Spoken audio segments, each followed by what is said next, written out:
In today's video, I'm going to take you along and show you how I get my ranunculus and anemone started on my backyard flower farm. My name's Kristen. I'm a backyard flower farmer located in central New Hampshire, Zone 5B. Our ground is currently covered in snow, so it's really funny to start getting flowers started, but it's just coming to the end of January, and this is around the time that I usually get my ranunculus and anemone going inside, so that as soon as the snow starts melting and the ground is workable, I can get them in the ground and have beautiful blooms this spring. For today's video, I'm just going to show you the first part of the process, which is where I'm soaking the corms and getting them started in some trays and some soil inside, just to get the corms pre-sprouted so they're ready to take root in the field when it's time. So first of all, we're just going to make a list so that we know exactly what we're doing and the plan we're going to go through. So I'll show you what I do. I'm currently in my in-home studio / office. I've got a tiny amount of space. I grow on about 1/10 of an acre, so we don't have anything fancy going on here. We're soaking the corms in the bathtub. We're gonna let them live in the indoor studio and then maybe eventually on our grow shelf, our small indoor growing space. And usually I get them planted out. My goal is by the last week of March so that there's plenty of cool time for them to grow and thrive. First things first, we need all of our supplies. So first,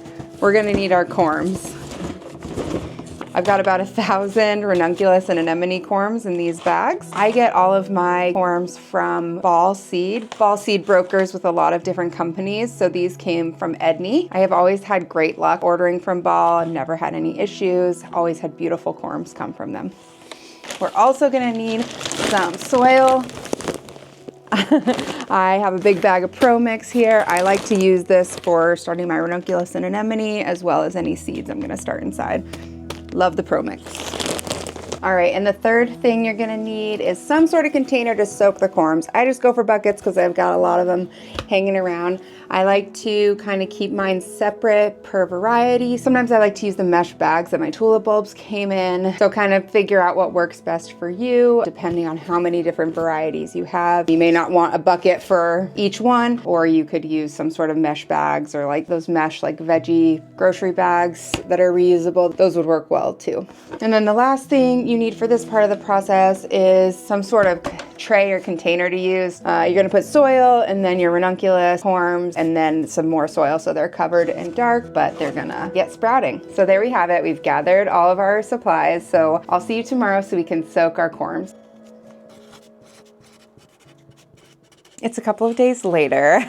We have been hanging with a snowstorm here in New Hampshire. We got about 1 foot of snow last night, so we've been doing a lot of snow cleanup. So I'm finally getting to soak my ranunculus and anemone corms. I'm in my bathroom right now. Part of the reason I'm showing my process as a backyard flower farmer is so that you can see that you really don't need like a ton of stuff. Of course, having infrastructure and helpers and the best equipment would make this process probably more seamless, efficient, and more profitable if you are running a flower farm. But this is how I've done it for me, and it's worked out just fine. I hope to continue making a more efficient process, but for now, I am soaking my corms in my bathtub with my kids running around, and we're having a good time. The first step in this process for me is soaking the corms. So what I do is I grab some buckets, some labeling tape, usually just some painter's tape, and I look at what corms I have. I make labels, and sometimes I'll use like mesh bags to keep all the varieties separate. Sometimes I don't. It just depends on what I have going on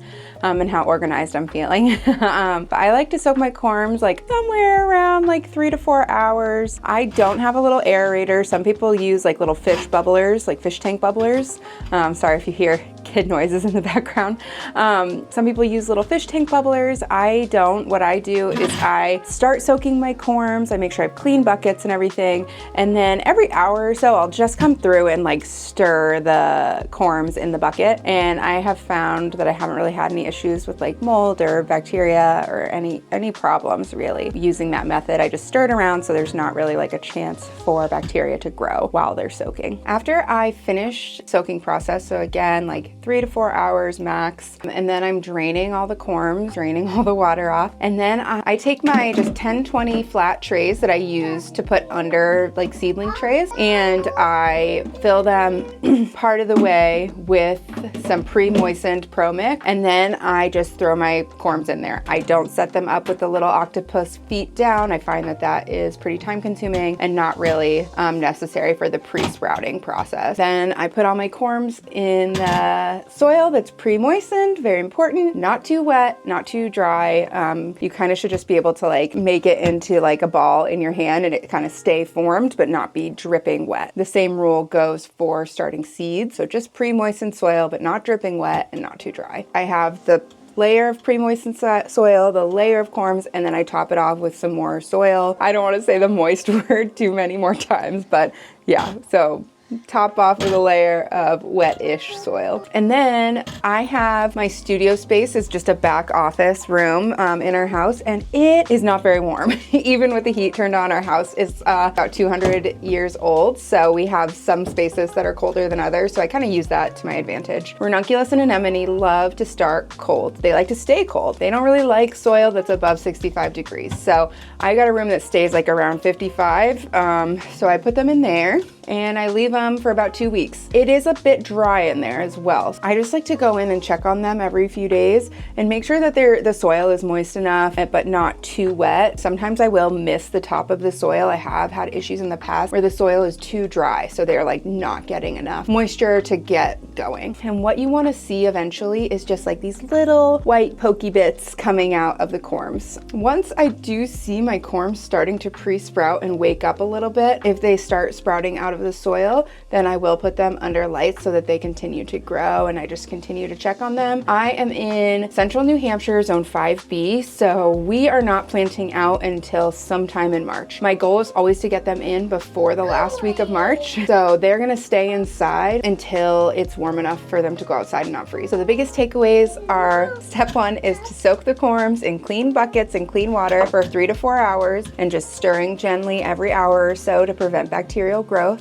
Step 2 is to get your 10-20 flat trays with no holes in the bottom, and then you're gonna put a layer of pre-moistened soil, put the pre-soaked corms in and cover with soil, and then just monitor.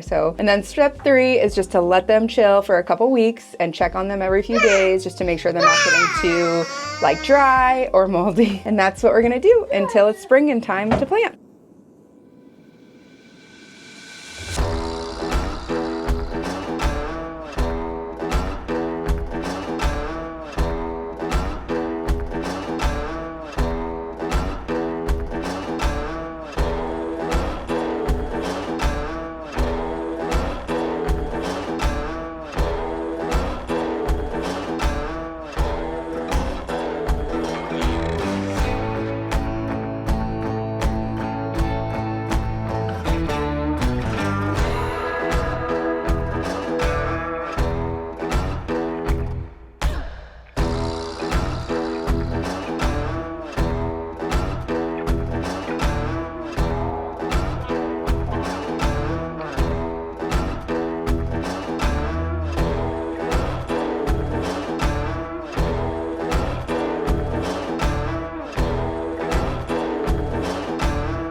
I really hope that you enjoyed coming along as I showed you how I soak my ranunculus and anemone corms for my backyard flower farm here in Zone 5B. Just remember, you can do a lot with a little. If you got a bathtub and you got a little space, you can definitely do this.